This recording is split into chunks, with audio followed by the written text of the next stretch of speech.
Okay. Welcome everybody to our second panel, Decolonizing Middle East Studies Knowledge Production. Don't want to take a lot of time to start. I will mainly introduce our speakers and try to keep them to time. I'll just note that as we turn to this panel, so in the morning we were mainly focused on the ways in which the scholarly endeavor is under assault, and our need to defend against those assaults on academic production and academic speech. And with this panel, we turn to some of the ways in which people are trying to transform, change, reshape, open up new ways of thinking.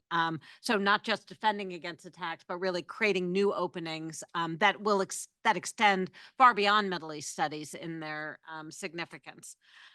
So our speakers today, and their full bios are in the program.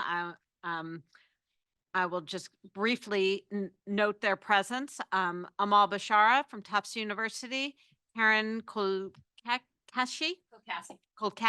from University of West Virginia, Tamir Sorek from Pennsylvania State University, and then our discussant today, Irene Calis from American University.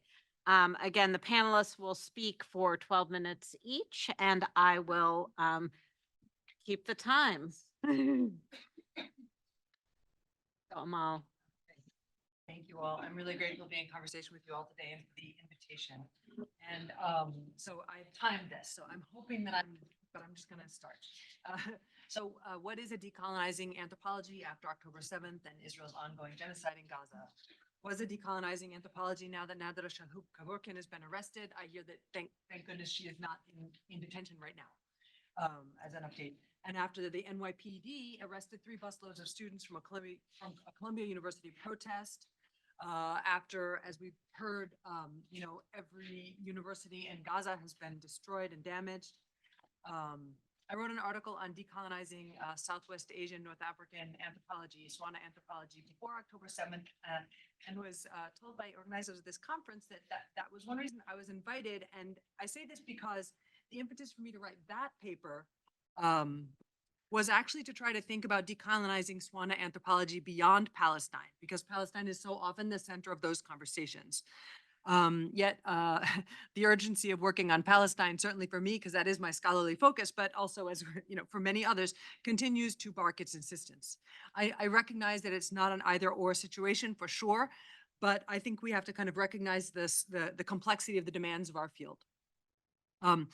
So we can think of decolonizing anthropology through our scholarship, through institutional work, and through field practices and public-facing work. And I'm going to talk just a tiny bit about this moment, and then talk about scholarship, and then I will talk a tiny bit about some of my own newest work in terms of this conversation. So first, of course, as we heard, I think so well in the last panel, we have to recognize how our universities themselves are terrains of struggle, as is all too clear from the arrest of Nader Kevorkian and these arrests at Columbia and so forth. Our universities exist in the same fields of power that we study.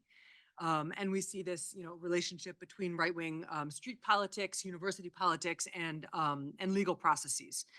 In other work, I think about how environments for expression are constituted through laws and extra-legal actions, as we see through administrative detention, for example, institutional norms, violence, and the threat of violence, and traditions of expression. Environments for expression vary across geopolitical and institutional space, but they are interrelated, just as our neighboring physical environments. So I think, in terms of the institutional stuff, and I will keep my remarks very brief on this, I think we have to recognize that by struggling to hold terrain open for political expression in US academia, by being transparent about the forms of vulnerability and interrelationship that form our environments for expression, the interrelationship with, for example, journalists, human rights workers and others who work under more direct threats than we tend to, we can also sort of make more space for expression among us. But to turn a little bit to questions of scholarship, decolonizing scholarship in anthropology has to arise from priorities in the region. It's a kind of a basic anthropological impulse, but one that we need to keep reminding ourselves, I think. Decolonizing ethnographies of Northwest Asia and South Africa, Southwest Asia and North Africa. Well, now I'll just say SWANA. Can illuminate paths to liberations, paths that must always be plural in a region as diverse as ours, with its multiple colonial legacies and structures of racialization. A decolonizing anthropology will address histories of North Atlantic empires and cultural discourses of terrorism and civilization, and also see how those are also propagated by Middle Eastern regimes to justify their military campaigns, patriarchal and homophobic repression, and the marginalization of poor people. A decolonizing anthropology does not take national boundaries for granted, but instead interrogates how places and identities are made through colonial processes. A decolonizing SWANA anthropology can also engage more thoroughly with scholarship, I think, on places at the eastern and southern peripheries of the SWANA region. For example, Kenya, Afghanistan, Kashmir, Xinjiang, where state violence has similarly been justified by global circulations of security discourses and Islamophobia, and yet where theories of liberation and practices of liberation can have different lineages. We can also work with categories of race and indigeneity in ways that account for global ideologies as well as for their regional specificities. Race must be understood to be at once in relationship to global ideologies of white supremacy and also to have distinct local, national, and regional configurations that vary from, for example, Egypt's marginalization and endangerment of Nubian lifeways and histories to the racialization of migrant workers in Lebanon and refugees in Turkey. Indigeneity, Arabness, and Bedouin identities likewise have shifting significance in relationship to local histories and global ideologies of indigeneity, ranging from, for example, Bedouin politics in Socotra to Palestinians' sometimes contrasting claims or denials of indigenous status. A decolonizing anthropology of SWANA, of our region, has to take on militarism through an anti-colonial and feminist lens. I think we see that very much, through the Israel's current war on Gaza, to move forward with that, which could be obviously a longer conversation. But decolonizing anthropology is also an anthropology that holds up bright spots even when they are small. It can contribute to our understandings of pluralizations of democracy in a region where calls for democratization have been used to justify war and empire. And so we can recognize how models of democracy have emerged in protest, even when they have not produced structural change yet. We can recognize forms of community support practices, community support, and practices of mutual aid that are rooted in local and regional concepts of community and values. So that's a lot of good work for anthropologists to do. I'm gonna check my timing here. Okay, this is okay. So I think it's really important, again, in terms of thinking about what decolonizing SWANA anthropology is and our position as in this conversation, people based in North American institutions and with many multiple, citizenships and relationships to, US identities and SWANA identities, that we really face very different challenges in the field and in relationship to the regimes under which we work. And also as we're shaping these projects, we have to listen carefully to the priorities of those in our field sites. And now here's where I get to talk a little bit about my own very newest field work, which in some ways emerges from work that I've been doing for a long time. So since my PhD work on journalism 20 years ago, I've done a little bit of research in Aida refugee camp in the West Bank. Literally from day one of being in that community, I've been invited to work on issues of political prison. And I accepted that invitation in a number of ways, and especially with work that's public facing. And I've been puzzling over that word public facing, because what I've been trying to do in some cases is work that sometimes speaks to US audiences and also speaks to Palestinian audiences with work that is, for example, in documentary, you can do that, with subtitles, for example, right? I've been planning to do this project on ethnography and friendship in Aida refugee camp, and just as soon as I started formulating this, I started realizing how friendship and has been cropping up as a theme, from very early in my work, and also in relationship to prison. For example, how a released prisoner told a story of a friend who is still in prison, who had led brave resistance in prison, for example. Friendship could pressure patriarchy and steel people against the violence of occupation. So in a very brief field visit last month, I embarked on this research about friendship and mutual aid in Aida refugee camp, and on friendships between Aida refugee camp and Gaza. Friendships born of women's activism, social work, and time spent together in prison. So I want to focus on prison for a number of reasons. Because it's a priority of the community, we could also think, of course, because of the events we were just talking about with Nadara and with the Columbia students, right?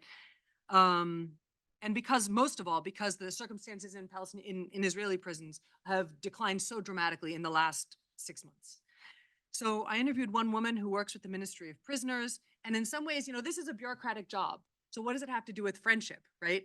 Well, for her, she has this job, and yet, her brothers and sisters had been in prison for many years, as has her husband.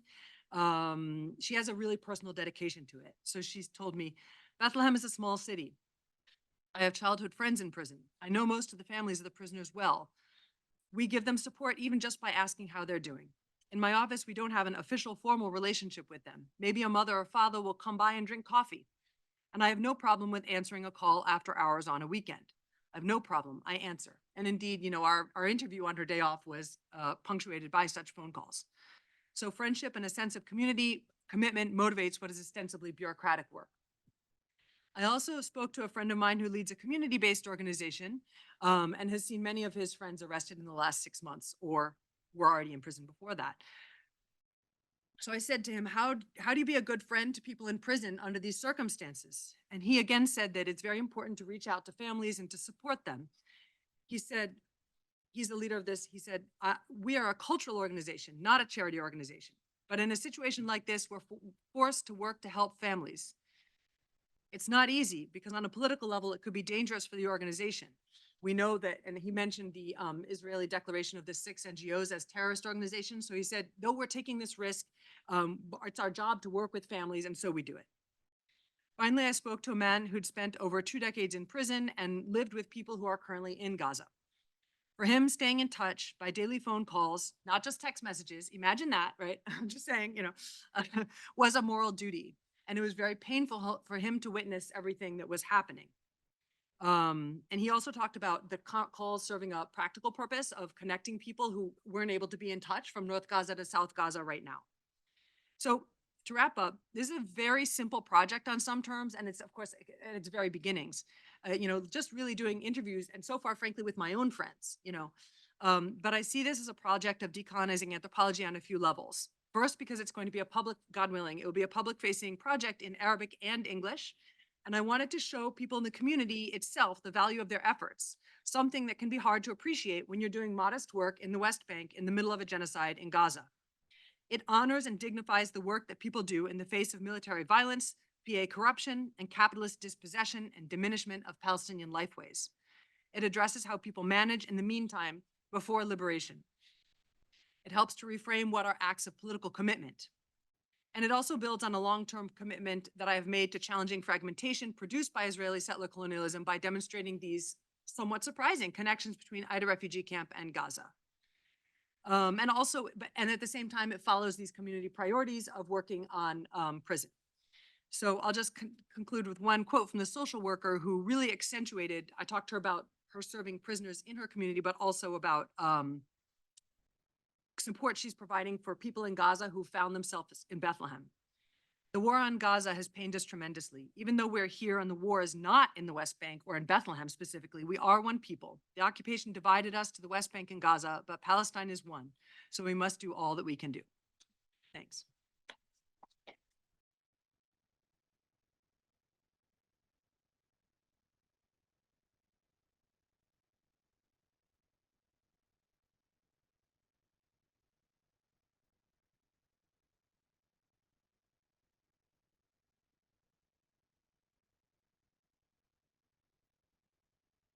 A second and mess around that screen so this banner's not. Usually you can make them small, right? There we go.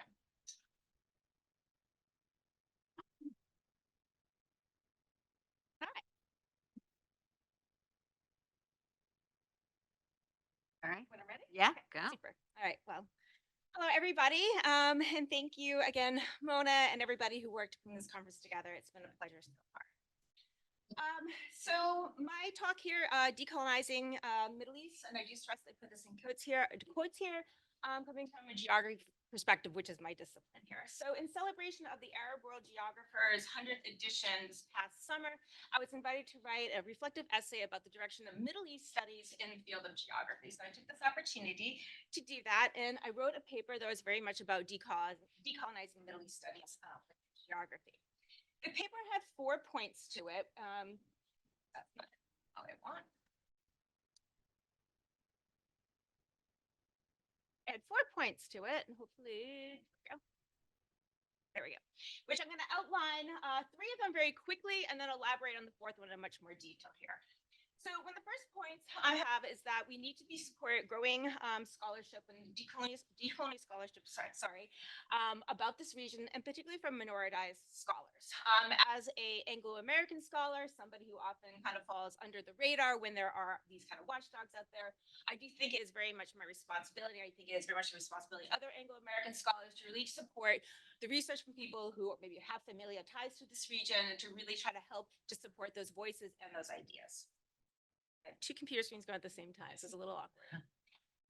I also think it's important to highlight the rich scholarship that exists from this region. Even, going back to Ibn Battuta or Piri, there's so many people that have written the geographies of this region of the world, and we need to actually share them. The act of translation is incredibly difficult. I'm not particularly good at it, but to actually share some of these incredibly rich histories that literally go back like 14th century. So to think about that.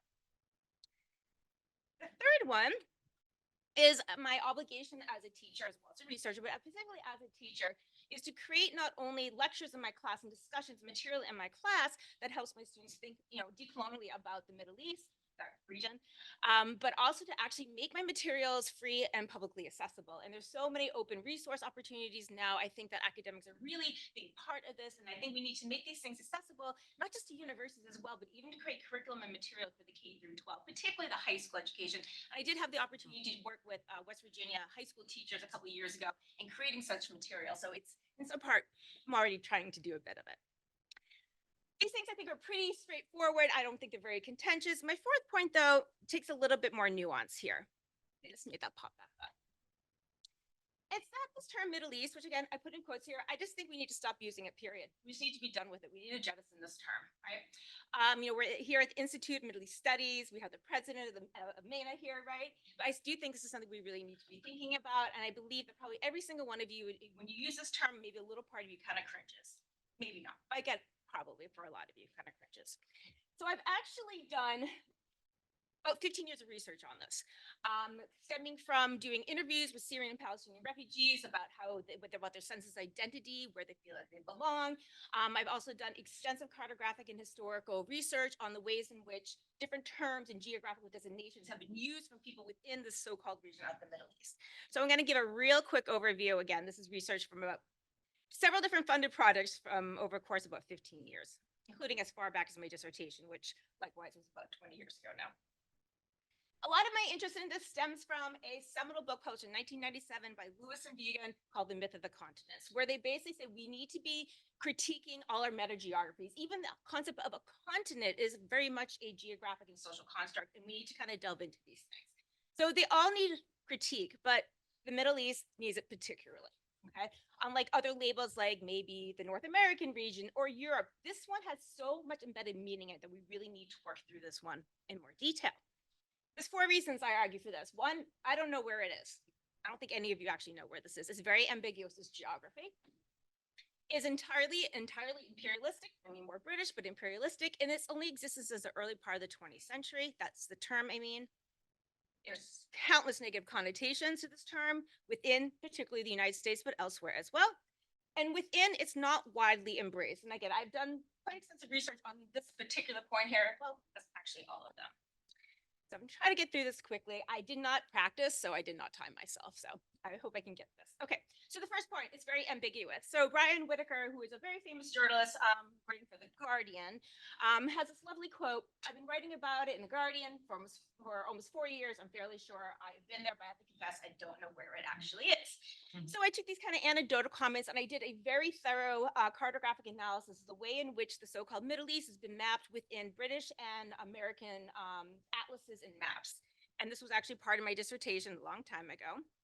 So here's a quick summary of it.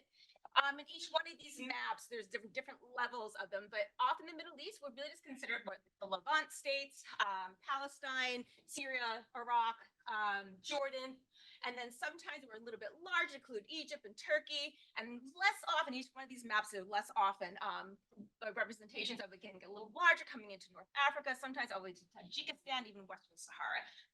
So the cartographers don't even know.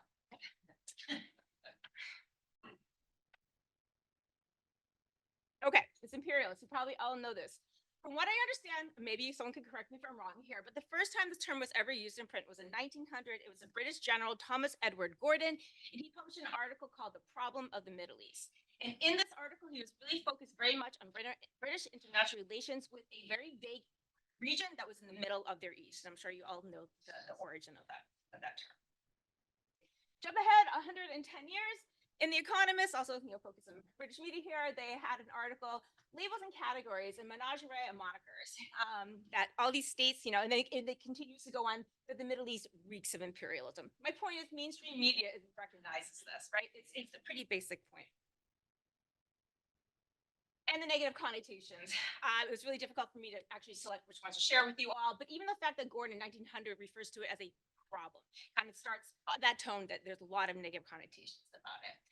Scholars after scholars after scholars have demonstrated this, written books about it. A quote that I liked here, and I use this in my classes, it's an unfortunate truism that tragedy, violence, and bloodshed attract more attention than do the routine patterns, and there's a typo there, needs an N, and daily rhythms of peaceful human life.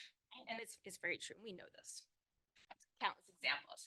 I really want to use this one because it just really angers me so much. So Trump tweets in October 2018, talking about the US-Mexico border. What does this have to do with the so-called Middle East? Sadly, it looks like Mexico's police and military are unable to stop the caravan heading to the southern border of the United States. Criminals and unknown Middle Easterners are in the mix, and I have alerted Border Patrol this must stop. So all he needs to do is just invoke this term, and immediately it is something that incites fear. It's dangerous. It's threatening to the United States. Hundreds of other examples. If you want to go back and look at the reporting after the Oklahoma City bombings in 1995, it is amazingly racist and incredibly derogatory towards anybody who might look Middle Eastern, even though it is a white Christian radical. I've looked at hundreds and hundreds of maps that were produced in Arabic throughout the Arab world. I have not been able, I have no skills in Turkish or Persian or even in Hebrew, but they don't use it. I found, looking at hundreds of maps, 4 examples in which they use the term shakosat, and in 2 of the cases, they were actually in reference to petroleum, and the other 2 cases, they actually had to define what it was. And this is an example, this is an older one, it's from 64, it was from a private publisher in Egypt, and here's just half of the translation. The point here is like they actually have to define what it is for their own readers because people don't really use it. The map of the Middle East includes Iran in the east and Turkey in the north. The term Middle East is a political convention whose usage was spread after World War II, which is generally accurate. Also, when I interviewed, I mentioned on the onset, Syrian Palestinians, I always asked them about their senses of belonging. And it was always to, the Arab homeland, or it was to Palestine, or it was to some, Bilad al-Sham was very, very common, but it was never to the Middle East. Okay, so we need a decolonial term. Southwest Asia, North Africa as Amahl, and Nagar, was it Nagar? Nagar mentioned like this it's already been accepted. We're already doing it. So we don't actually have to create anything new. We just have to use it more broadly and more widely. I like it. It's much more specific geography. I do get pretty particular and anal about those things, but we know where this one actually is. It's not blatantly imperialist, and it does not have negative connotations. At least I don't think so. And it's already being used. The Swana Alliance is a loose group of people coming mostly from North America. Refers to it as a decolonial word for Southwest Asia, North Africa, Swana. Easy in place of the term Middle Easterners, Near Eastern, Arab world, Islamic world, which all have colonial, Eurocentric, and Orientalist origins, and conflate and dehumanize people. So we use Swana to speak for the diversity of our communities and to forward the most vulnerable in our liberation. Nevertheless, it does in some ways still come from a very Western discourse. It's still dividing up the world into continents, which are still entirely social construct, which Lewis and Beacon, talked about in 1997. It's not perfect, but it's better. Oh, and yet another problem that I haven't seen it widely used within. It's really coming mostly and greatly from decolonial scholarship. Just be able to get it done. Okay, what does this have to do with the events in life since October the 7th? I had much consternation and hesitation, and I found it very challenging to write this presentation and wanted to confirm it was okay for me to actually talk about what was in my paper, because my heart and my mind is somewhere totally different. As we all know, Israel has destroyed every single university. It's hard to support scholarship of Palestinians in Gaza when they're literally don't have enough food to feed their families or themselves. So it feels in some ways a little bit trite. And again, I did struggle in some ways, like focusing my time on that particular topic. But nevertheless, I think that there are some ways that October 7th has hindered this work. In some ways it has helped. So real quickly, because I know I'm pretty much gone here. Obviously the death of individuals, right? The negative connotations about the Middle East are so fluid and so numerous in our media. You know, I can barely pick up, he's reading the news. I mean, well, Iran's involved and Hamas and Houthis and how barbarian and backward the Orientalist discourses are pervading our media on a very daily basis, right? So I believe that the idea of the negative connotations of the Middle East, they've grown immensely since the events since October the 7th. And also, as the last panel demonstrated so clearly, I don't need to elaborate on it, just the attacks on academic freedom, the censorship of particularly pro-Palestinian voices have been astronomically larger than the censorship of a pro-Israeli voice. All these ways are hindering decolonizing the scholarship. I'm trying to think, maybe it's helped in some ways, and I think it has a little bit. And I know this from my now 18 years of teaching on this topic. My students are much more open to not just understanding that the acts of October, or the response that Israel has is brutal, incredibly brutal, the genocide that Israel has enacted since October the 7th.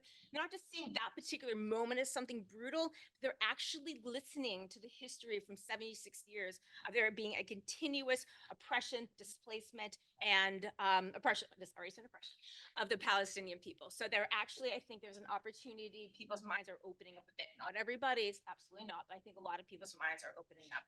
And the fact that it's elicited conversations like we're having here today, and that people are focusing and thinking about it more, I think are at least some things that it has helped. Has cute.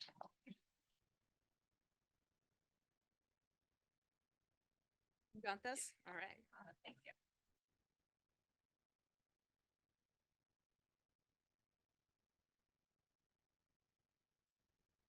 All right, whenever you are ready. I'm ready. So I'm going to talk now about the attempts to carve out an intellectual space where Palestinians and Israelis belong to the same scholarly field. It's Palestinian history, I mean, Palestinian society, Israeli history, Israeli society are belong to the same scholarly field out of the understanding that these society and history are inseparable. So I would like to talk about first the need to have this scholarly space, then about the obstacles we've faced when we tried to promote it, and then how these obstacles became even worse since October 7th and the ongoing genocide that is happening now.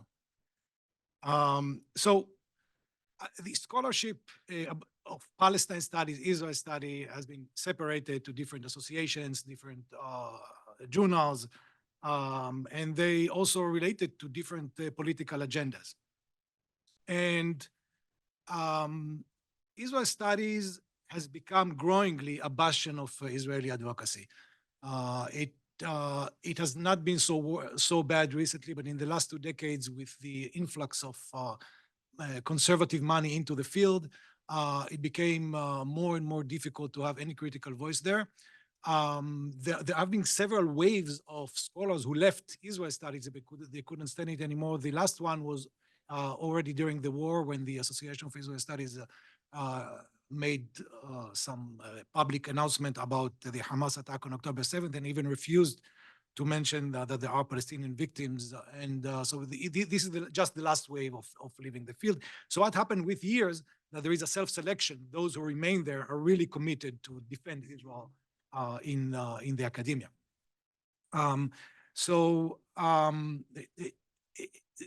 So if you are a scholar of Israel and you would like to have a critical study of Israel, you should look for new platform, new associations for doing so. And then, so what's wrong with Palestine studies? So nothing wrong with Palestine studies, but Palestine studies, part of its raison d'etre is to focus on Palestinians and to provide a platform for Palestinian voices. And there is some inherent tension between these goals and in-depth study of Israelis, in-depth studies of Israeli phenomenology, in-depth studies of Israeli subjectivities, because inevitably you bring also Israelis into this sphere. And what I'm saying here is not that we're trying to replace Palestine studies, but we are trying to extend Palestine studies.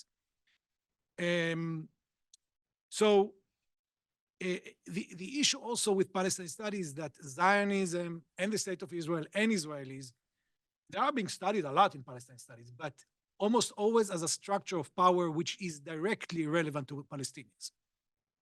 The issue is, by doing that, many elements of Israel studies are left to be dealt by scholars in Israel studies.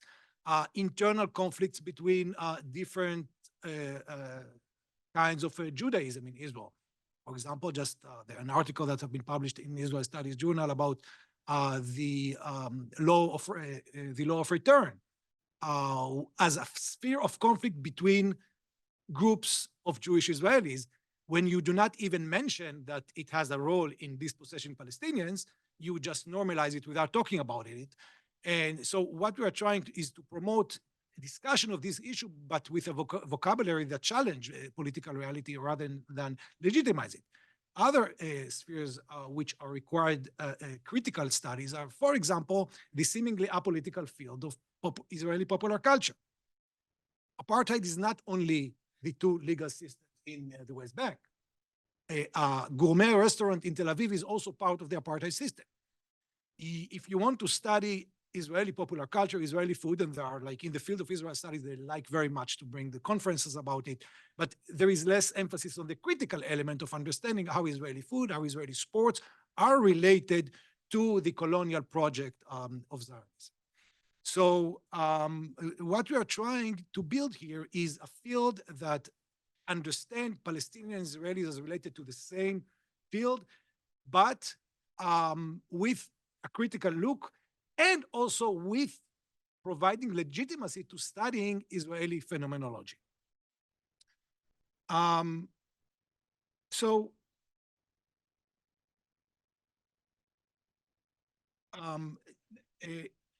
The major development in this field is the establishment of the journal Palestine-Israel Review, published by the Penn State University Press, and its first issue is being published these days.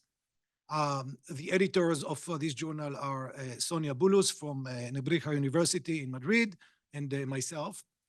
It has been a long way to build the editorial board, the advisory board, to bring all people at Penn State on board on going to this project. We gained really amazing support from the university so far. I hope it will continue even after the complaint will come, and they will come. We know it. We already got some questions from the administration about where we're going with that. And the publication coincided with the genocide in Gaza, and which makes it very, very difficult for us to promote the journal. And I would like now to talk about several obstacles that we face when we try to build this, to carve out this intellectual space. So one obstacle is objective. There are few scholars who have developed intimate knowledge, intimate familiarity with both Palestinian and Israeli societies, or possess the linguistic skills that are required for conducting original work in both societies. Ethnography, archival work, many Palestinians even do not have the access to these archives or the social capital to make interviews with Israelis. But we found out through the process of recruiting people to the boards and building the intellectual community that those scholars who master both Hebrew and Arabic were the most enthusiastic to the project because they already come from this bifocal perspective. But we are limited with this community. Now, I'm not saying that only people who master both languages are invited to contribute. This is not what's happening on the ground. But this core group of enthusiastic scholars is concentrated in these bilingual scholars. So Israel studies and Palestine studies have different agendas, and we clearly put ourselves as an extension of Palestine studies, which means that we try to challenge the political status quo, not to normalize it. But even when we do that, there are several interrelated problems that makes it very difficult for Palestinian scholars to be part of this project. First, the name itself. It became more and more difficult for Palestinian scholars to be in a journal with the name Israel in it. Scholars of Israel studies right now anyway will not come. Only we absorb refugees from the Association of Israel Studies now, more and more, and but because studying Israel without Palestine is denying the colonial origin of the Zionist project, but still including the name Israel, because Israel historically developed as a way of deleting and effacing Palestinian existence, makes it difficult, at least at the emotional level. There is also more widespread concern that the emerging Palestine-Israel study field interferes with the struggle for over-representation and ownership of the narrative, and I discussed it earlier. I can answer more about that.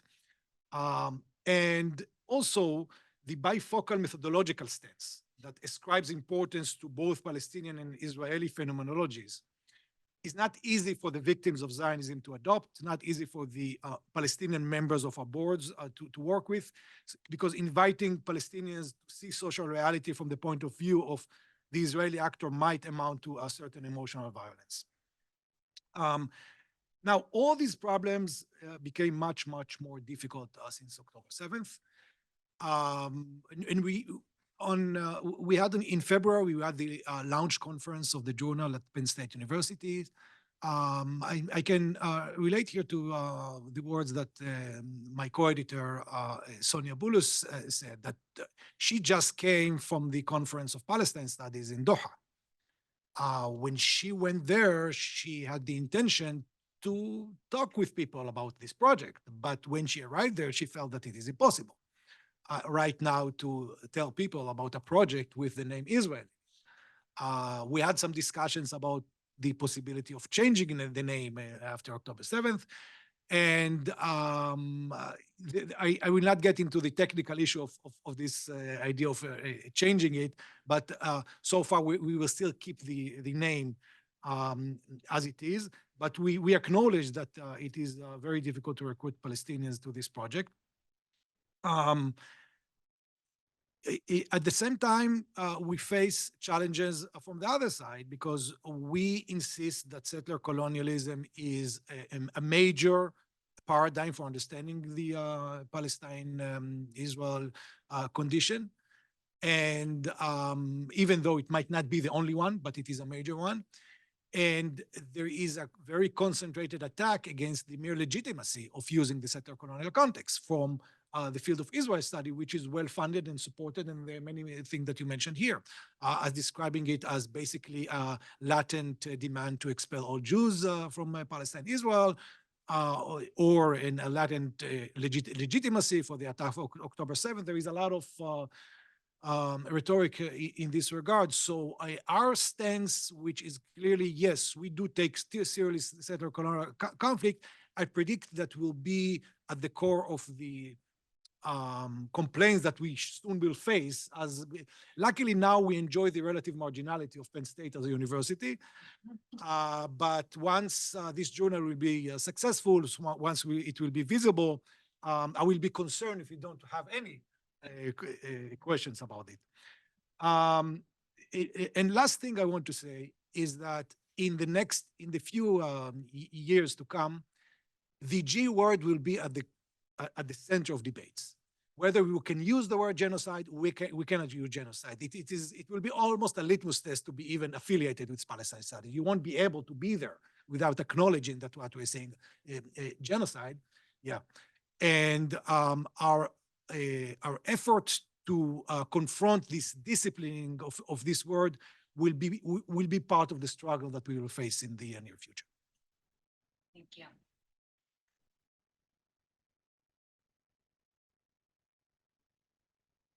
Okay, and now I'll hand things over to our discussant, Irene. Hi there. Can everybody hear me?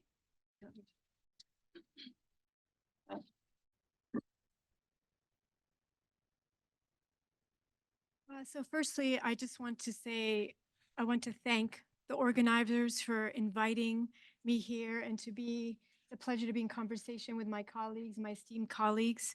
I also want to thank the organizers for putting together a different kind of conversation that really moves us away from the statist frames that are dominating analysis. And there's so much being said right now, and we wonder what, if anything, new is being offered in all of these forums. So thank you for this refreshing conversation.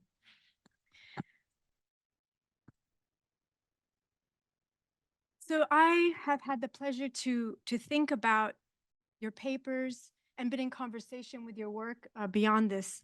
But in this particular moment, I'm reflecting on your papers in conversation with this particular dire moment, the gravity of what it means to produce knowledge in these kinds of moments and what is illuminated through these kind of moments about the scholarship and the project itself.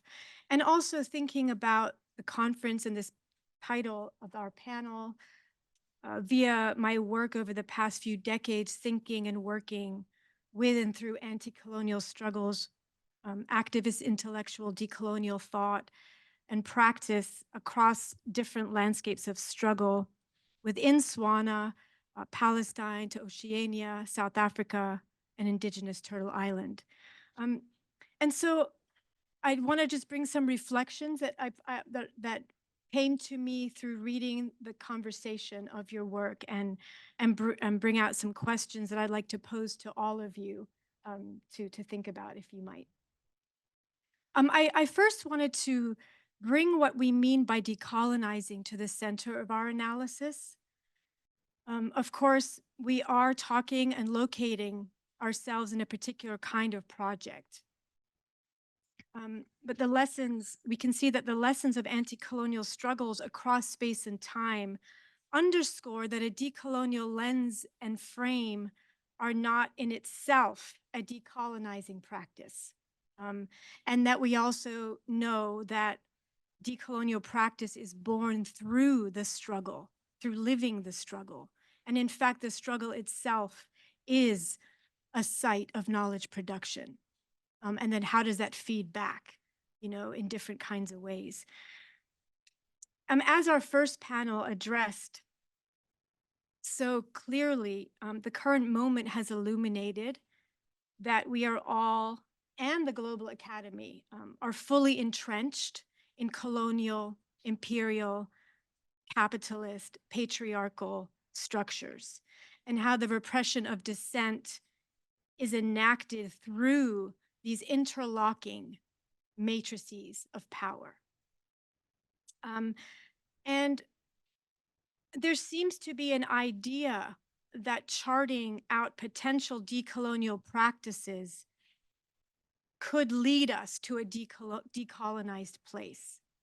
And I've been thinking about this, you know, in order to decolonize this and that, and what kind of assumptions about you know, what are we assuming about decolonial practices that would lead us to believe that it is moving us to a decolonized scholarship or decolonized kind of place.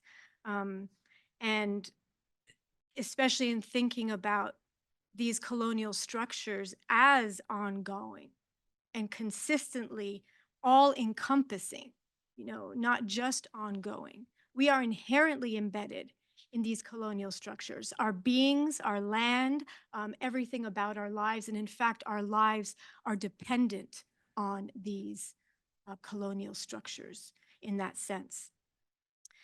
So our entrenchment in these interlocking structures compels us to take seriously the critiques of indigenous scholars who argue, and I would agree with, that academia cannot in fact be decolonized even as we offer decolonial analyses of the structures we are entrenched in. Especially, I would argue, as Israel is literally decolonizing through genocide, whereby Palestine will no longer be its colony in ceasing to exist. So I was thinking about how this moment brings a kind of litness of our meaning of decolonizing academia and knowledge, and for whom we are generating these ideas and for and to what effect. We are watching a genocide that we cannot stop. We are unable to speak about the very reality we wish to bring a decolonial lens to. And so in this context, what does it mean to talk about decolonizing knowledge production? Students are being arrested. Speeches of valedictorians are being rescinded. High-profile scholars are being removed from their teaching duties. And as we've spoken about, and as our first panel illuminated, our friend and colleague, Nadira, has been captured and is being held in captivity as we speak. So I want to consider together, is decolonizing knowledge production the right question in this time? For the region and for the academy? Does it offer us the most productive tools, or does it collapse in the realities of genocide and the new McCarthyism underway? It appears to me that in this moment, we are in a state of resistance, not, resistance against inherently colonial structures of power and not decolonizing them. How do we, and from this kind of perspective or experience of the kind of knowledge production we are trying to do in this moment as a resistance rather than a decolonial practice in the face of the realities, as Bassam said, the materiality of the very things that we are talking about. How do we produce forms of knowledge that help us to resist, that help us to survive the spaces and structures we find ourselves in? Because where does the colonial, imperial, capitalist, patriarchal apparatus not exist? And so I wanted to think about together knowledge production as political education, as teaching us how to best resist and survive, and to write and to speak, when that speaking itself is a fugitive act in this moment. And so the knowledge production is operating through a fugitive pedagogy for many of us, many of you in this room, and equally for our students who need these very tools in that way. So thinking about those kinds of questions that arose for me, I wanted to pose the 3 specific questions, and you all can speak to whatever might, you might speak to or be able to speak to. So the first question would be, so then what do we mean by decolonizing? This seems to be sitting in the background of the discussions, and I would love to, if you might speak to this actually directly in this moment. 2, what does it mean to chart out decolonial practices for scholarship, as our livelihoods and our scholarship are entrenched in inherently colonial structures, in, as Nagar referred to earlier, as the political economy of knowledge production? And then 3rd, how might thinking of the production of knowledge for resistance practices rather than of decolonizing scholarship open up new questions and possibilities for this moment? I'll leave and I can repeat the questions or leave it up to you to, might want to speak to. Okay, great. Thank you so much. These are really generative questions. And I think, we'll, just give all of the panelists a chance to respond. And I'm going to trust you to respond briefly and not time you, but, we'll see what happens. And yeah, reflective, just reflecting together in conversation around these questions. I feel as though I'm like first and foremost trained as a post-colonial scholar, and I definitely worked through how that is connected with the work of decolonialism. And I think you probably know the answer. One's much more academic based and one's more action based. I do think a lot of what I was proposing in my talk actually has a stronger post-colonial lens. And perhaps it's a bit of semantics here, but I think that your observation here is incredibly important, right? And what is, what's the power and the use of knowledge and critique if it's not actually changing things on the ground? So I don't really have an answer to you, but just that I've also reflected and struggled with these exact questions. Thank you. Yeah, these are really wonderful questions to think with. I mean, I guess one thing is that I've always tried to use the term decolonizing as opposed to decolonized because we know that it's an ongoing process that is not going to be complete. And I think it's really interesting to think about decolonizing in relationship to like resistance or, I'm losing the word, but a kind of, and there have been conversations about that in the past. Certain kinds of like, anthropology that are really in alignment with certain resistance movements. I think that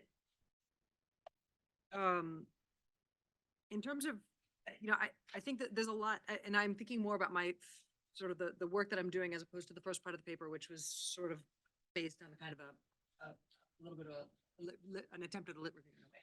But so in terms of the project that I've been doing, I think that first of all, yes, I think that we can't do everything. For example, I'll be completely honest with you. My energy and heart is in Palestine right now. I recognize that my students at Tufts are working very hard. I respect what they're doing. God bless them.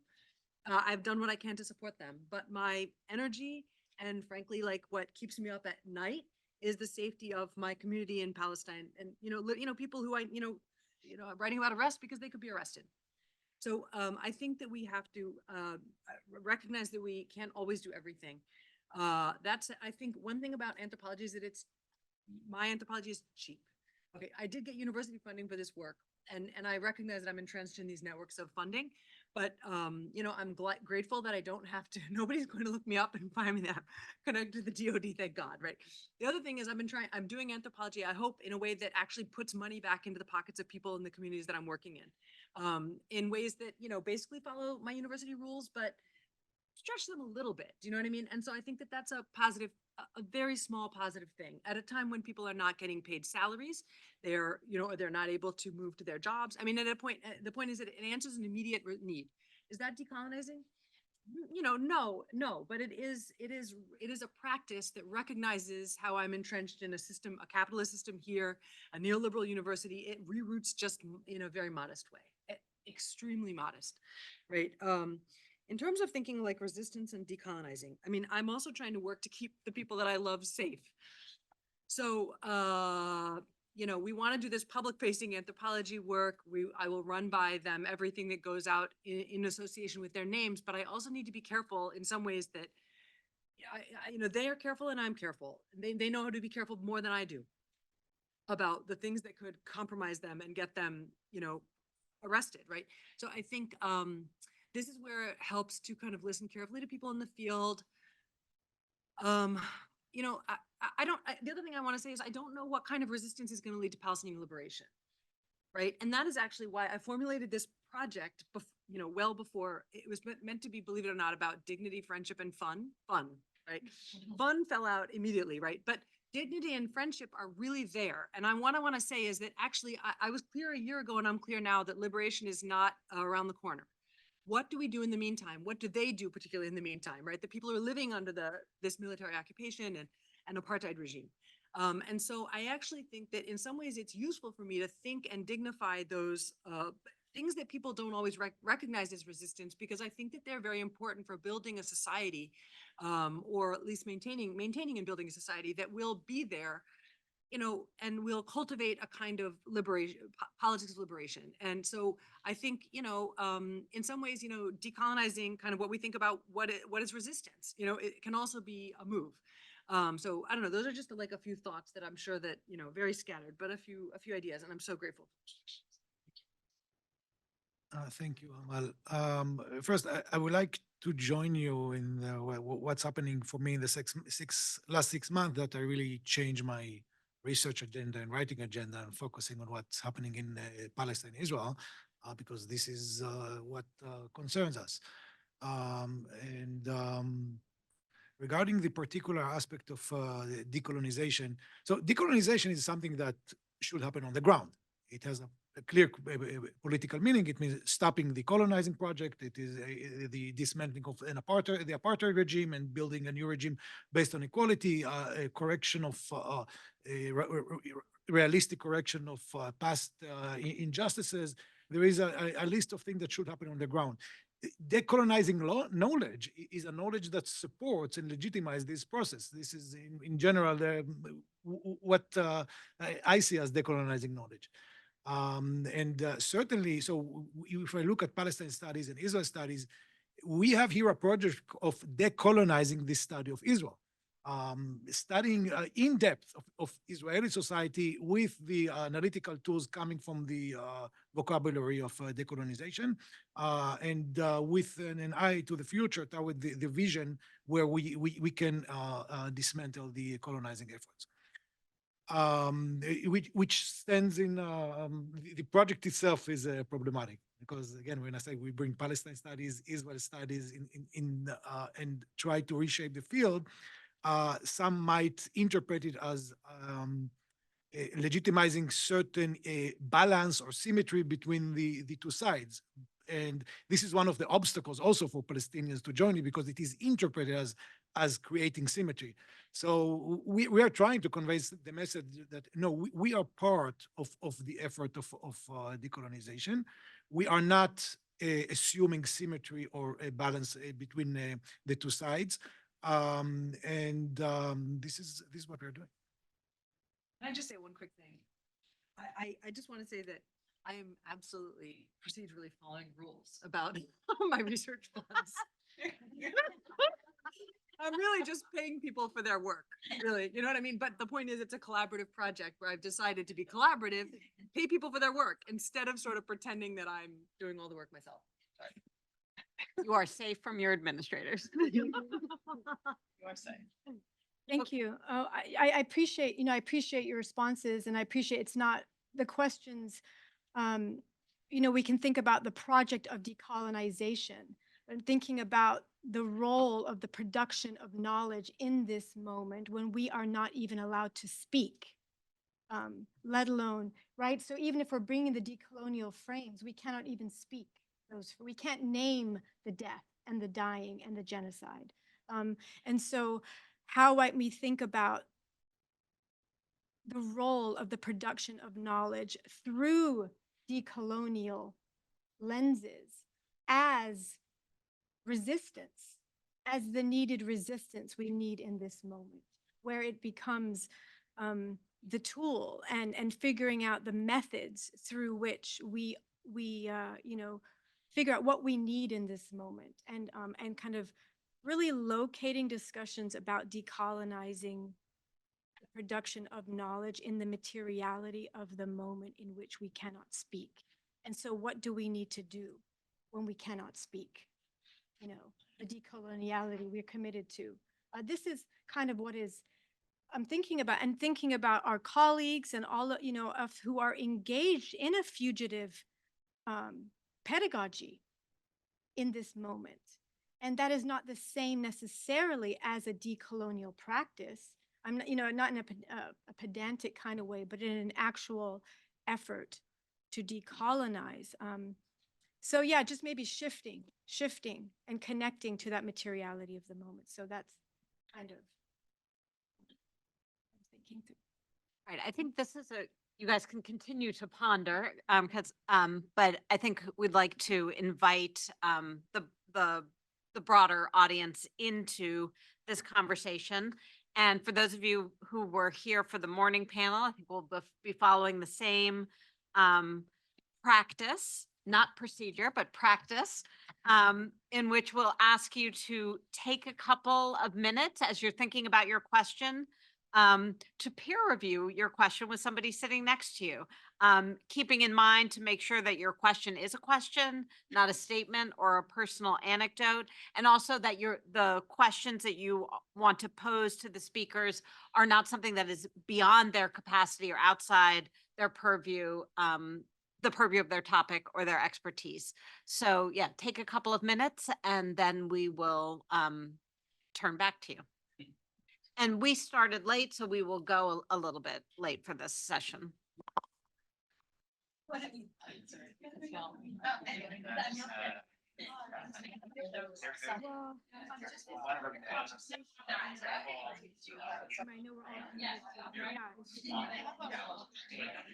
Some people.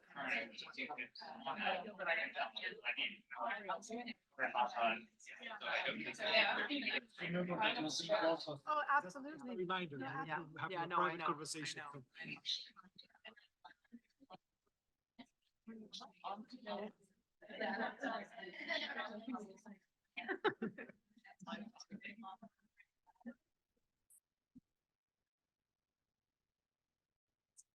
It's a word now, it is technology.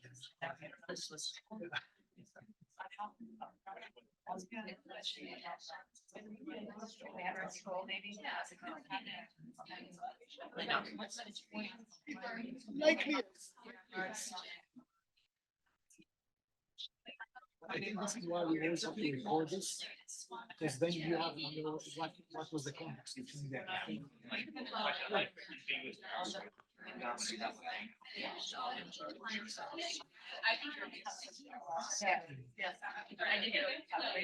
in Somerville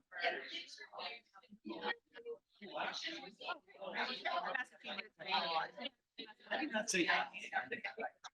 College, went back home for a little while. How long have you been there?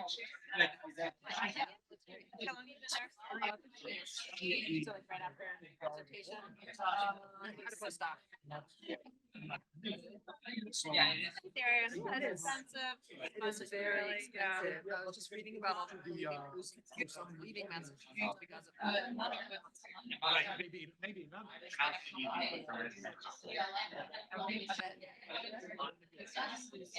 I bet Greenland is.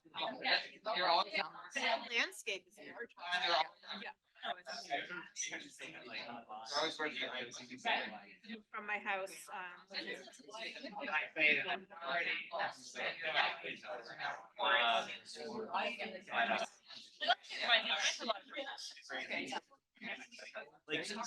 our tree line.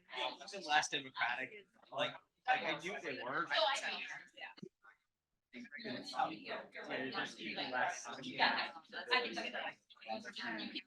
Shape or institutions policy. But maybe that's, I don't know. If they're taking suggestions, right? Okay, I see that our practice has generated a lot of really great conversation. So now I invite you to turn that conversation into questions. And I know we don't want statements, but I think we do want to really develop a conversation. So. For Professor Culcasi, I noticed that one of your quotations was that you used was critical of phrases like Arab world and Islamic world. But those aren't themselves coterminous with Swana. So I was wondering if your thoughts of like use of those phrases or any sort of preferences for different terminology used instead. So it was the Swana Alliance that was, choosing not to use terms like Islamic world or the Arab world. I mean, honestly, you'd have to ask them. I was not the one that wrote them, but I have, but particularly with the Arab world, spent a lot of time understanding how people use it and how it's been used in history textbooks and geography textbooks throughout the Arab world. And it's a really important term. People very much self-identify as being Arab and although they recognize tons of disunity, it's still as like a geographic place, it is something that's absolutely very meaningful. The problem with the Arab world and why I prefer Swana is because that excludes Iran, Turkey, Israel, and it also excludes the incredible diversity of non-Arabs and Arab majority countries, Berbers, Kurds, on and on. So I don't think it's a very reasonable term. And I published that article in the Arab World Geographer, right? So I mean, it is a discourse, it is a geographical, it is well accepted, but I don't think it's a very appropriate one. And the Islamic world, I don't know, I haven't really put much time into that. It does not really have the kind of the belonging and sense of citizenship kind of connotations to it. It's also so much larger. So I'm not really sure how someone would think about the Islamic world in the case of a country like India, right, which has a huge almost population, but it's majority Hindu. So yeah, the Arab world is what I've studied, but I can't really speak too much about the Islamic world. Shall we continue with the geography theme, but then we'll go to some other? Nice. Question, why hasn't Swana been adopted? Because the Middle East is so entrenched. It's a term. I mean, in the sense of terminology. So, it really picked up after World War II, which is one of the quotes from the Egyptian Atlas even talks about. It was Churchill. It was really just something that started to use. It's entrenched. We accept it. We might not know where it is, but when people talk about the Middle East, there are all sorts of meaning, and it's part of an incredibly old discourse, and it takes time, right? I mean, it's never, what I was saying before, we kind of need action resistance now, but, it takes a lot of time to change a discourse. Those things don't actually happen overnight. So I think it takes the momentum of a lot of different people to actually jettison the Middle East. But I think it also going to take people within. Again, kind of just adopting that term. I mean, they will use the term Middle East on occasion. There is a London-based newspaper that's Middle East, and it's used, but it's usually only used in very outward kind of connotation with outside people, not with the internal. So if they're talking about relations with the Middle East or with America, they talk about the Middle East. So people inside need to use it. And I think it's unfortunately it's just kind of a slow process, and you be a bit patient. Thank you so much. I have a reflective comment slash question, but I was supposed to start writing my dissertation. I'm a PhD student that's working on the history of the Palestinian resistance in the 60s and the 70s. And so I was reading a lot of what was produced during that moment about the labels towards the Palestinian resistance at the time, the framing, how people talked about it. And when October 7th happened, it was so jarring and shocking. I don't know if it was shocking now that I think about it, maybe not so shocking, but how we fell into the same framings and tropes and analysis of the 60s and the 70s. And it's like, even though we've been producing so much knowledge from the 60s to the moment to unpack, to nuance, to challenge, to debunk, it seems that we quickly fell into the same framing. So it put me in a situation where I'm thinking, first it was what's the point of writing? But this is just maybe an emotional question, but then what's the role of the knowledge that we're going to produce during this moment for the future? Because the liberation project of Palestinians clearly is a long project, and it seems that change, even though at some moments we think that the narrative has changed and the situation is different and the conversation is different, when we have a real challenge or a real poking into Israel's settler colonial project on the ground, the change is not so deep on many levels. So I just thought I'll put out there because I'm struggling in a way to think of both historical periods and the differences and the similarities that are more dominant, I feel, when we talk about Palestinian resistance and revolution. And of course, I know that these conversations are happening in academic circles, and on the ground, there's a very different kind of dynamic unfolding on the ground.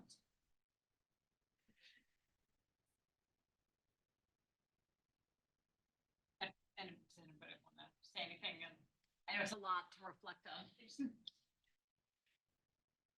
If I could summarize that quickly, how is her project a production of resistant knowledge going forward? Can you all speak to that project as resistant knowledge for the future?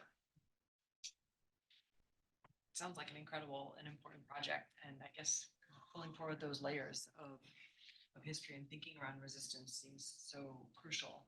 And maybe recognizing like the crisis of this moment of genocide, which unfortunately we know is not gonna end anytime soon. I don't know. I just think it sounds so, so extraordinarily important.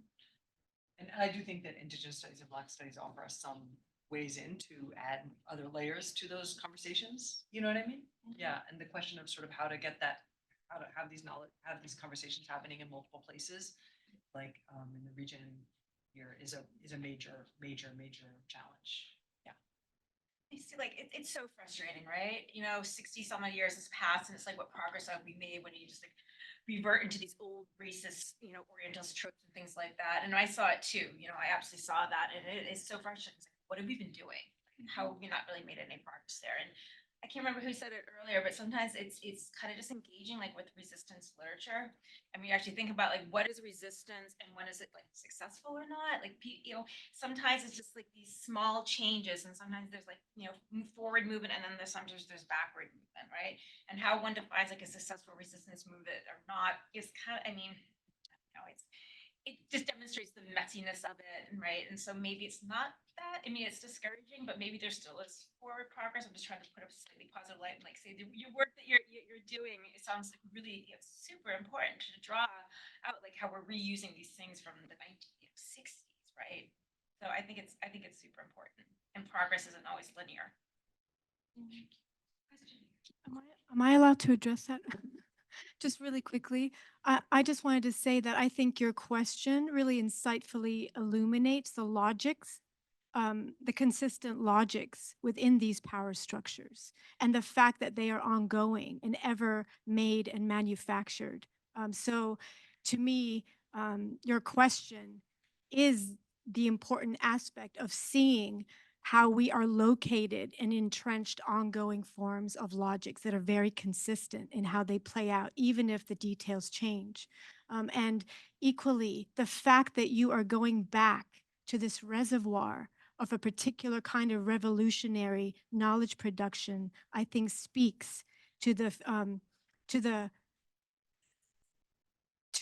political act that they were engaged in at that time, exactly for you in this moment.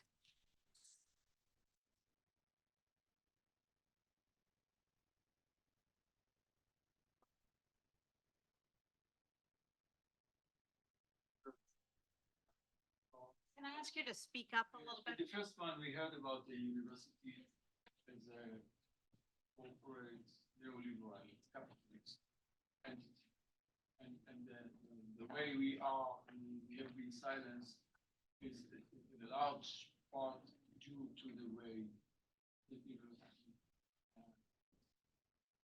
is entity, and the effect of no resistance from the university administrators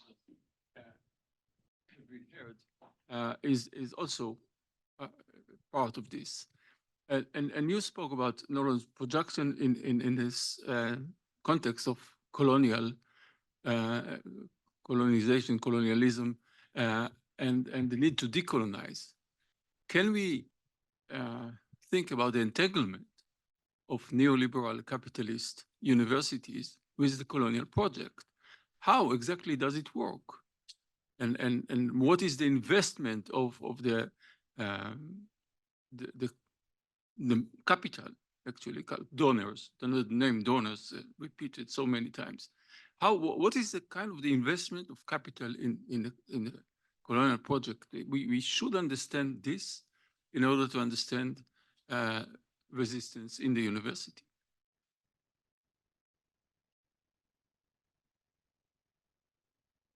You said that I just thought about Habermas, because he used exactly this word to say that the word of meaning is being colonized by the word of the economic system. So we have here a certain colonization here it is more metaphoric, but when the logic of the capital is taking precedence over our ability to produce meanings which are relevant to social justice, I think the process that he described then it became much more accelerated in recent years in the U.S.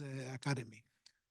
So just a connection that we should pay attention that we live in a context where this space of the attempt to create this intersubjective meaning is being pushed to the margin by very, very powerful forces that you identify them.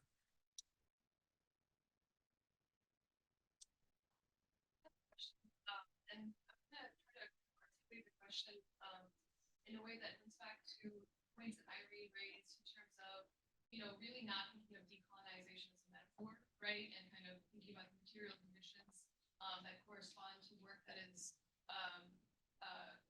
tagged as decolonizing or decolonial and kind of like being more particular. And so I wanted to kind of like pose a question in the sense of a peer review that I once did, where this came up. So I was asked to review an article for American Anthropologists, and it was an article that was for a special issue, I think, on the War on Terror. And it was an article written by the Post-War Project, which I'm sure everyone is familiar with. And in this review, I mean, I think the piece went through a number of rounds. And when I got in, I specifically asked them to not talk about it as a decolonizing project, right? That it's reporting the damage and violence that the U.S. military causes in different parts of the world, and that the documentation of that violence is not decolonizing. But I'm curious to hear kind of like how you might think about that. As another example, again, of like how this vocabulary circulates in academic production and academic knowledge production. And then when it gets tagged onto projects that do not fit that description, how that really, dilutes any kind of, power that framework and that history of knowledge production actually has. So I'm curious to hear. I think the language of, okay, decolonization is not a metaphor, and thinking about land back.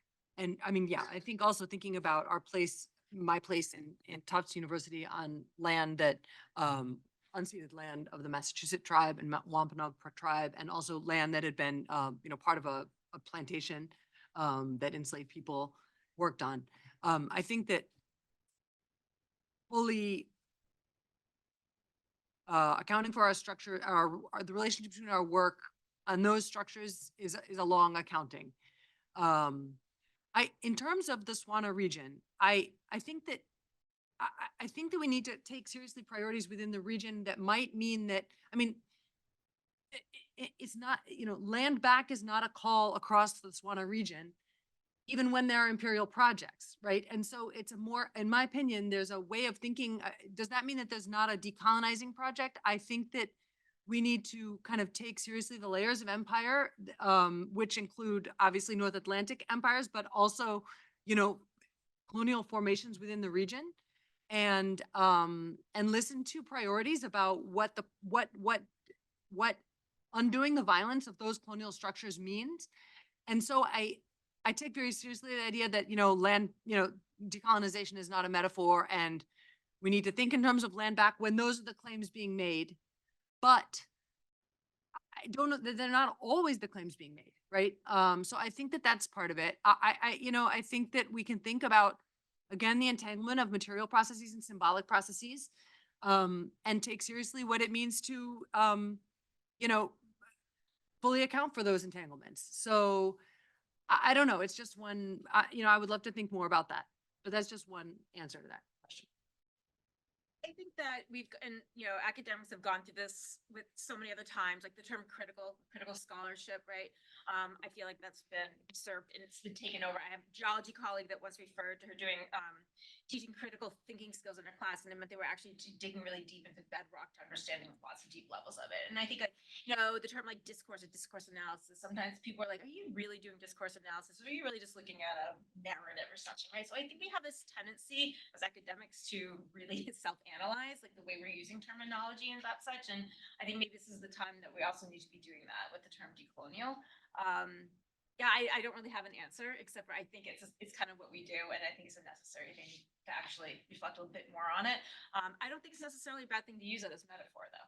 I think that metaphors, words, language have real powerful meaning, and to think about things like as labels and as metaphors sometimes can help invoke. Yes, it's not the material work being happening on the ground that really changes people's lives and hopefully would work towards ending a genocide, right? But it's still, nevertheless, I think it doesn't have to contradict other work, right? The more materialized work. I had a question about just the tension in like in scholarly debates about decolonization, like the decolonial and the anti-colonial. And I'm wondering if like in this moment, as you know, we're all witnessing colonization being live streamed and broadcast, there's like a frustration with like almost like the temporal register that decolonization kind of asks of us, that often it is confronting things after they pass, when it's kind of ongoing work that has already been done versus something that is already kind of happening. Yeah, and I'm just wondering, like, is there a space for an anti-colonial knowledge production in Middle East studies, or are we always kind of forced into a decolonial space with Middle East studies? Yeah, I don't know if that question makes sense, but.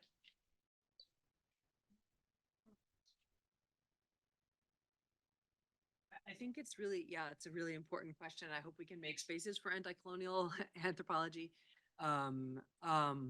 I think, you know, we have a lot of restraints on, you know, as we know, we learned from the first panel, right? You know, it's, yeah, everyone is making decisions at every moment of kind of where one puts one energy and alignment. I also think that sort of defining what, again, sort of what liberation looks like is a big project, and that might help us determine what decolonial work is versus anti-colonial work. And I think it's frankly like a conversation that, like, figuring that out is a massive project that we need to do in conversation with each other and people in the region. You know what I mean? So I'm inspired by that question. Would love to think more about it. And I did want to say one more thing about like the decolonizing thing. Like, you know, I have been really inspired. The students at Tufts did this is, and it's all undergrads we're talking about, did an encampment as well, a bit smaller than what happened at Columbia, but held it up for 10 days. It was like really incredible. And I do think that creating pedagogical and activist spaces that are outside the formal structures of the university can be an extremely powerful way of creating decolonized spaces. And it was amazing and inspiring to me that they were able to do it for 10 days. And they definitely led us. And, you know, we as faculty, you know, came and did modest things to support, like poetry readings and stuff. So I think those are like, and I think of other kinds of academic spaces that are created outside those institutional structures can be really important. And also holding our own institutions to account. I'm thinking of like University of Toronto academics, like calling for the center of their own institution, like, so the boycott, divestments, and sanctions movement. So these are all ways in which we can kind of recognize the complicity institutions and do that work, you know, in again, I mean, modest ways, you know, I mean, yeah, you know, the campus is still the campus, you know, yeah. All right. Okay, I think we'll take one more in person, one online. Maybe we'll do them both together and give people a chance. So actually, Christian, you want to read the online question, and then Robert? Okay, the online question is, how, if at all, does Herbert Marcuse's concept of liberating tolerance factor into the decolonization efforts? Should universities be more explicit about elevating specific narratives and repressing others? And can DEI policy be used to further the decolonization efforts? All right. My question is not about Marcuse, but in some ways it builds off these other comments, but maybe it's a little more specific to all of you, because I get this feeling, you know, on the one hand, I'm very sympathetic to this desire for kind of decolonizing knowledge production, but I do think, particularly in light of the first panel, there are these very specific university policies that we're seeing obviously coming up. You know, the university is obviously this space of tension on the issue, in particular of Israel-Palestine, and then of colonialism in general. And I wonder, I'm thinking again about the example of Jews of Tufts, Amahl, and of Columbia. Undergrads are out there putting themselves on the line. Columbia also had this massive strike of graduate workers. All these much more precarious elements of the university, those who don't have like a lifetime commitment to university tenure. And I'm wondering for all of you, most of whom I assume are tenured faculty, what can you do who have presumably more power than undergrads and grad students, but obviously not as much as maybe we would like to think? What are some more like direct things you can do to organizing faculty to support, to make sure that faculty aren't improperly fired, to change the nature of presidents and administrators? Like, is there like concrete actions? Because I think that's a way to fundamentally decolonize directly. Okay, so both of those questions are really challenging in slightly different ways. But I think I'll invite everybody to respond as you see, but also take the occasion of responding to say anything else that you want to say to kind of wrap up the panel. At the risk of bringing in another metaphor, I'll bring in marinage. I think which does a few things for us. Again, like this Tufts thing, it was, and then the Columbia one, but and others, I'm sure, others, Smith, and, many places, they're temporary holding of space that make long-term difference, right? Because they show that you can do things and you could do them again. So I think that marinage, and I also think, I think maybe we use these terms like decolonize. I personally believe in a certain kind of humility, and that's why, like, I'm trying to hold up the work of people that I'm doing, where I'm saying what you're doing is important, and they know that they're not liberating Palestine tomorrow, and I know it, but it's still very important to say thank you, for what you're doing. That's for people in the field, and so humility and marinage as this temporary practice, perhaps, right? In terms of what we can do, I think, obviously kind of the question is always more and more, right? And to use the privilege that we have, I think, and we see that, faculties for justice in Palestine taking formation and often around supporting students. And I think we need to know our institutions really well. We need to be ready to kind of continuously put pressure on upper administration and know our institutions, whether that should be through, frankly, like kind of more antagonistic ways or through gentle or ongoing pressure, and not to be captured by those institutions. To know that we need to call on alum and parents who in some ways have power, institutional power that in the neoliberal university plays an important role. I think, again, as the people in the first panel said, creating alliances among faculty, which may not be our natural inclination. So yeah, thank you for reminding us of how important that work is. And I missed a meeting this morning at my own university. So thank goodness we are, beginning to do that in so many places. Something very pessimistic to say, so maybe I should not be the last.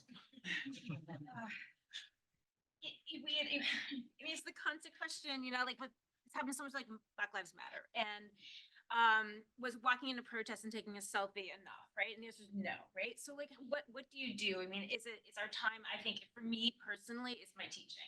And I feel like I am most effective. And yes, this is like, that's knowledge production. That's not actually on the ground, like changing things.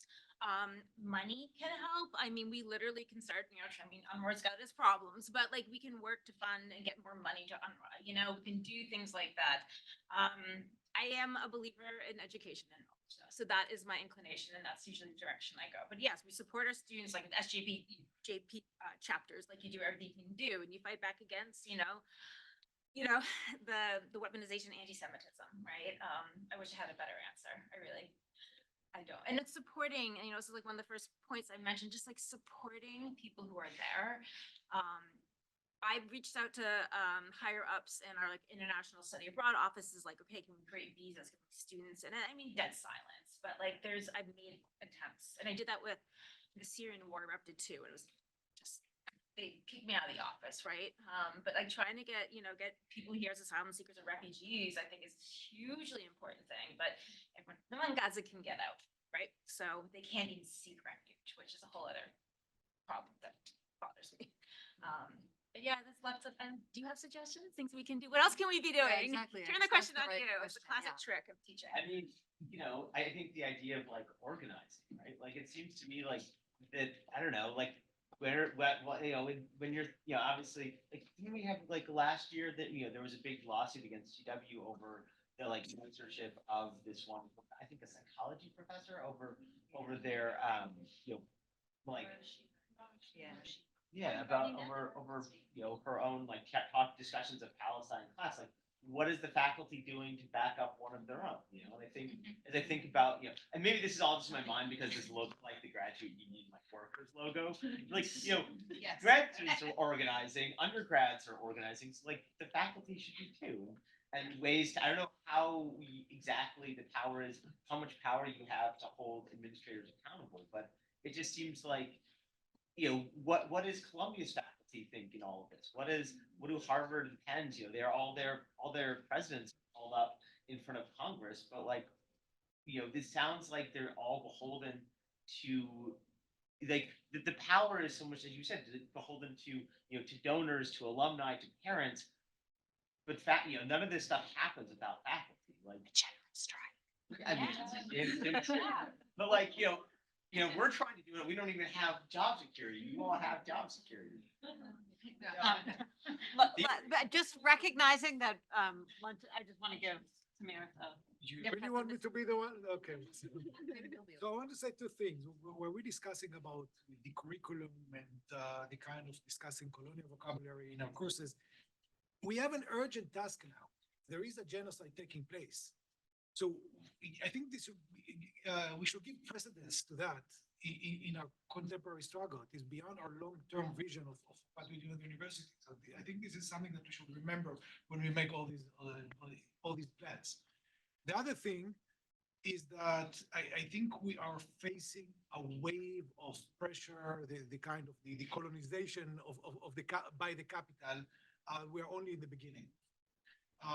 It's going to be tough. So our conversation should be together. How are we going to deal with that? Because even this vocabulary of using the term colonialism in the context of Palestine and Israel might be problematic in the near future. This anti-Semitization of Palestinian rights is a wave that is still building up. And we have to think together and to coordinate what we do in the near future. Okay. On that note, join me in thanking our panel, and then I think we have lunch now.